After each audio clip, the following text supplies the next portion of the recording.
PUBG has brought a whole lot of changes to esports and ranked, and with more of them coming later on in the year, I think it's a good time to talk about them a little bit, figure out what's changed, and how you can use it to dominate your games. The changes we're talking about are the emergency pickup, the jammer pack, the bluezone grenades, and the mortar. Especially, those are all very impactful, very strong, and we're going to talk about how they work, but also a few tricks that you can use along the way. The hardware sponsor of Acend, Nyfter, have given me 2 mouse pads to give away for you guys.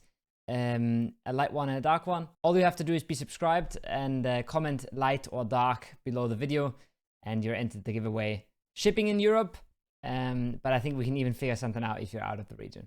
Now, the first thing I want to talk about is the emergency pickup. It's a pretty straightforward item. You put it down, it carries you to the middle of the zone, and you can parachute off wherever you want to be. Now, the one thing that's not super obvious is the timing, and it's pretty easy when you take the time to think about it and you take the time to figure out how to time and how you want to time your emergency pickup. So optimally, it's always best to be in the middle of a circle when the next circle pops. That means you're in the middle, you have a good chance of being in a good position for the next zone. And since the zone just shifted, a lot of people on the ground will be looking to move to a new location, and you can either beat them to it or take what they just left. You are very quick to react on the new circle shift. You are very fast and you're very unexpected when you come out of the air, and as everybody is sort of just adjusting to that next circle shift. So it's a good goal to try and be in the middle of, let's say, phase 1 as phase 2 pops, or middle of phase 2 as phase 3 pops. That will give you a very good timing and very good opportunities to actually get a good position for yourself. Now, how do you do that? Well, it's pretty straightforward. Let's imagine it's a milli zone and you want to go from South George. First, you have to calculate the time for the emergency pickup to arrive. We're going to visualize that with the blue line. Then you would have to figure out how long it takes you to get to the edge of the zone. We're going to put that in green. And then you have to figure out how long it takes you to the center of the circle. That would make you able to execute that strategy and arrive at the center of the circle when you want to, when the circle pops. Now, the good thing is both the arrival time and the time to center, we don't have to calculate at all. Those are set numbers. The arrival time is always 60 seconds, no matter where you are, from the time of the animation. So from the second you pull that item. The time to center depends on the circle. For phase 1, it's 40 seconds. For phase 2, it will be roughly 22 because the circle is 55% as large. Now, the one thing we do have to calculate is how long it will take us to get to that second. In this example that I took, I clicked the emergency pickup button exactly with 1 minute left on the clock. So the plane is going to pick us up at exactly 0. The only maths that are left for us to do is check out how far away from the zone we are. I'm counting squares and I see we're 1, 2, 3, 4, 5, 6, 7 squares away from the circle. 7 times 2.1 seconds. That ends us up at roughly 15 seconds. So when the plane picks us up and the next phase on the clock begins, we should be 15 seconds away from the circle. As you see, 6:40 here, and we should arrive at 6:40 minus 15. That's 6:25. And we can look at the clock when we enter that phase 1. And we'll see our calculations were basically perfect. From here on out, we know we're taking 40 seconds to the middle of the zone. So the only piece of the puzzle left for you to know is how long does the circle take to close. But generally, that the clock above the minimap is going to tell you that. So if you were to jump into phase 2, you'd have to calculate 60 seconds for the plane to arrive, your distance in kilometers times 21 seconds, plus the 40 seconds that the plane takes you to the center. Jumping into phase 3, the only thing that changes is the time to center, which is now 22 seconds because phase 2, which is the one you're going to the center of, is 55% of the size of phase 1. The next thing I want to talk about is the bluezone grenade. First things first, the bluezone grenade takes 5 seconds to spread to its max size. It stays there for 5 seconds and it comes back in for another 5. So the max amount of time you'd be in there will be 15 seconds.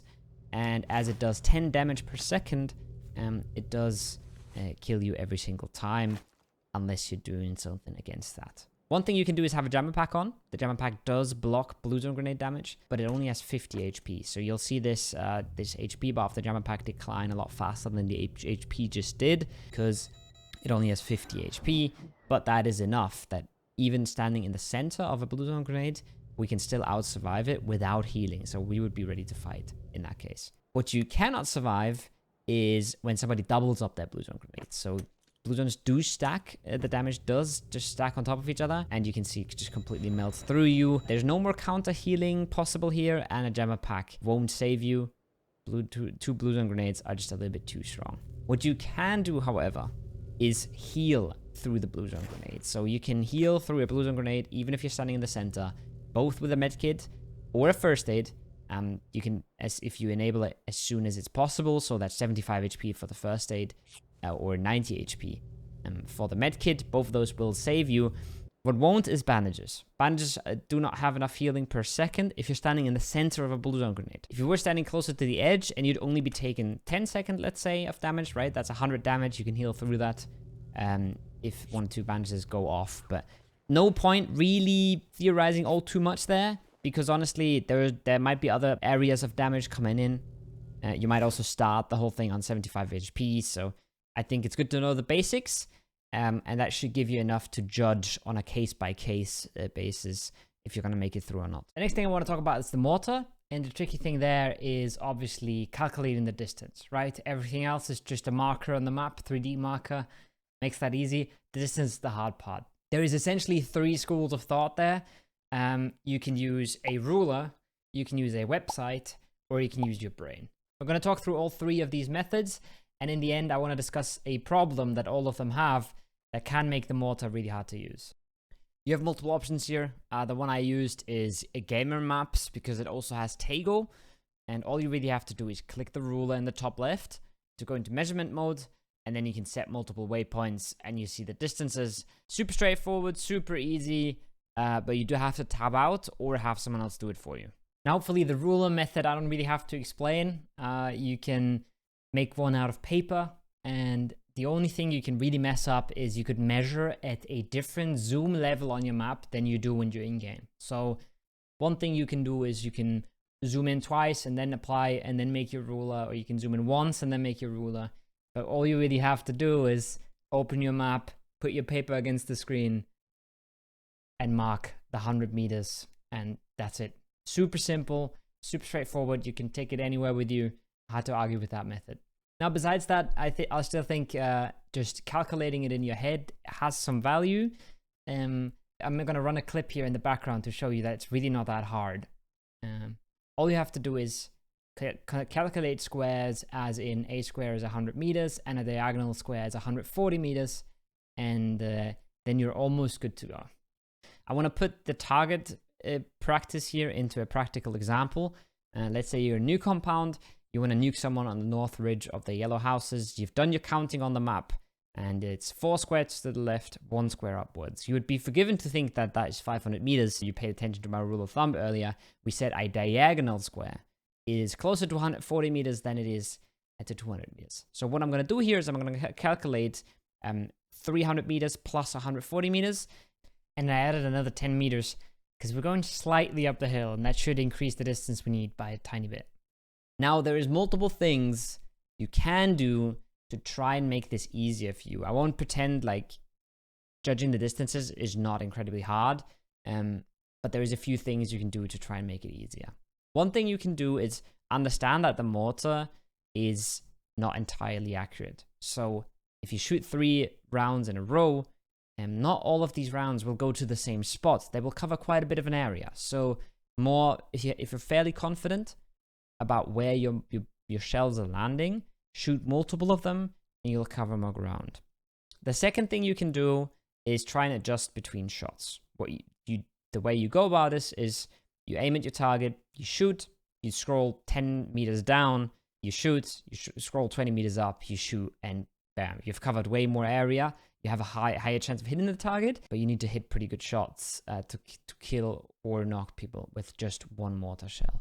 One small trick that some people might not have realized, you can extremely quickly flip through your rangings on the mortar with W and S, and you can do the fine adjustments with the mouse wheel. If you're struggling doing the fine adjustments, you're probably using W and S.